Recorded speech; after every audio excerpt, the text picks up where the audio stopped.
So, has your weight loss stalled and you've been on a GLP-1 drug? I know I'm in that situation right now. Are you over 50? Are you someone who's really working diligently to see how you can modify your body and change after many years of being overweight? Join the club. That's me. So I'm MC, I'm a researcher. I've been doing medical research for over 30 years. I have a PhD in health psychology, and I do feel much better after talking to my wellness coach yesterday. So let's talk about it. Please think about subscribing. I come here each week to talk about all things health and aging, and also, too, the challenges of modifying our body as we get older, especially when it comes to weight and our muscles. Very important. I would love to see you here each week. And let's talk about when our weight loss stalls, because that's what's happening with me. So why is that? I started in December. In fact, I was a little discouraged. I looked back at a year ago as where I was with my GLP-1 weight loss journey. And I know why I've stalled because truthfully, a lot happened last year for me. I had a hip replacement. I had very difficult challenges in the first part of last year where I could barely walk over a few blocks. And the exercise framework was not happening. And then on top of it, I had complications during my hip surgery, which put me in the hospital not once, but twice, all because of unexpected side effects.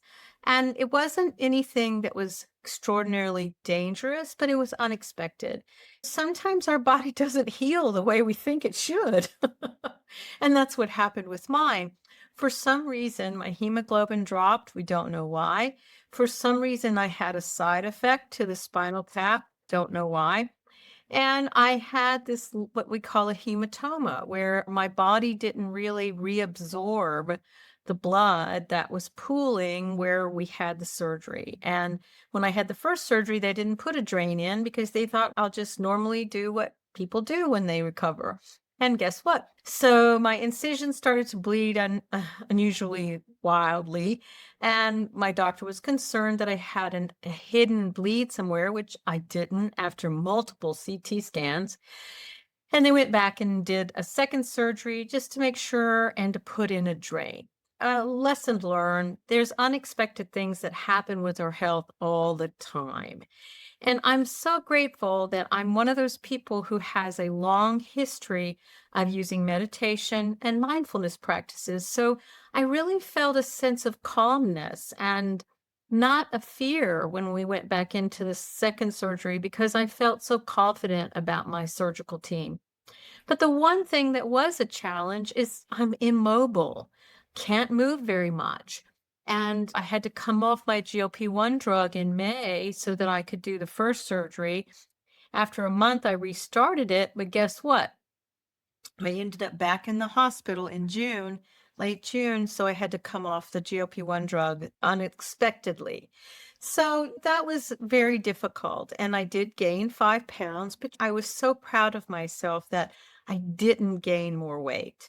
I'm very diligent about understanding the complexity of weight and that it's not just one thing. Yes, my body is challenged by having excess weight. I have a hormonal disruption going on, and that's nothing new. I have PCOS. And then on top of it, I have years and years, 40 years or more, of dealing with an eating disorder, emotional eating, complicated by the fact that no one really supported me in this unusual dynamic of getting so big as a young girl when I was 10 unexpectedly. And so everyone freaked out, and I was treated with a lot of shame. And that was back then. It's not now. I think people are more sensitive about young people as they're dealing with their bodies. We can still do a better job. We are working towards it. And it is challenging. So I became someone who was a secret eater, but I have really overcome a lot of my bad eating habits. And I have become very intentional about how I think about my food choices, how I track my calories, how I look at a calorie deficit and my food choices as far as the proteins and carbs and sugar. And I'm not always perfect, believe me, that's not happening. But I am working diligently to increase my protein. I love it. My sister and I always share it's the 80-20 rule. If you're 80% in the good range, then that's a pretty damn good thing. So, why is my weight stalled? I really think it's because finally, here in this early part of the first quarter, I'm now capable of moving more, lifting weights, and walking further. And so I purchased this Hume band because I wanted to understand like what's happening with my fat, what's happening with my muscle. I'm not seeing a change on the scale, but could I see it change other ways? Either through my measurements, which I had seen that a month ago. I saw my waist was a little bit smaller. I think I lost a half an inch in my waist. No pounds, but just a half an inch in my waist, but that's okay. This month, when I checked in with my wellness coach, guess what? I'm a little bit lower in the weight category, not a whole lot, 2 pounds. But what's very interesting is my muscle has increased, my fat percentage has decreased, and I have lost a couple of inches in my hip. You know what? Those are phenomenal gains for me. And I really must make a point of telling my brain it's okay that 2 pounds is all I see on the scale. But even more remarkable is that I'm seeing muscle gain. We must improve our muscles as we get older. Lucky enough, in this coffee shop, I was sitting next to this 95-year-old woman, and she was with her grandson. And he whispered to me, "She's 95." And I was like, amazing. Yes, she was somewhat feeble, but guess what? She's walking on her own. She didn't have a walker. She wasn't using a cane. She was a little bit unstable, but not terribly so. She was enough where she could navigate. Listen, that's a big deal. Do I want to be 95 and independent? You betcha. So, what does that mean? It means now, right now, I must invest in my muscle and strength. And so I am doing what I can every single day to either do an upper body muscle work with weights or a lower body muscle work with weights. I bought a weighted vest so that I can walk with that. I also have ankle weights, and then I have my small little weights that I use for some of my routines. We must make increasing our muscle density a priority. And what does that mean? Yes, it may mean that you see no weight loss on your scale. It means that your fat is becoming denser by becoming muscle. And so, guess what? Muscle weighs more than fat. So, I'm not going to see a big weight loss in my scale. I'm going to see more changes in the muscle percentages and fat percentages than I am in my weight loss. And I'm much happier to see inches and muscle gain than I am anything. So I was super proud to tell my wellness coach yesterday that I was capable of seeing a change. Yes, I am a few pounds down, which that's new. I had been stuck since January at the same weight. Now, here in April, a whole 3 months later, I'm finally seeing some real change. So I was really happy about that because I'm on the 12.5 of Mounjaro, and I'm not going to change that right now. Far I can go in the next month with more concentration on muscle growth, on concentration on my inches.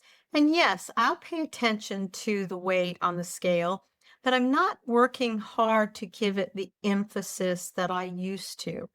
I used to make everything about the scale, and now I'm much happier seeing that my whole body is changing and that my routines of doing different things to strengthen my body is making a difference. So don't be discouraged if you see that there's some reason that you are static.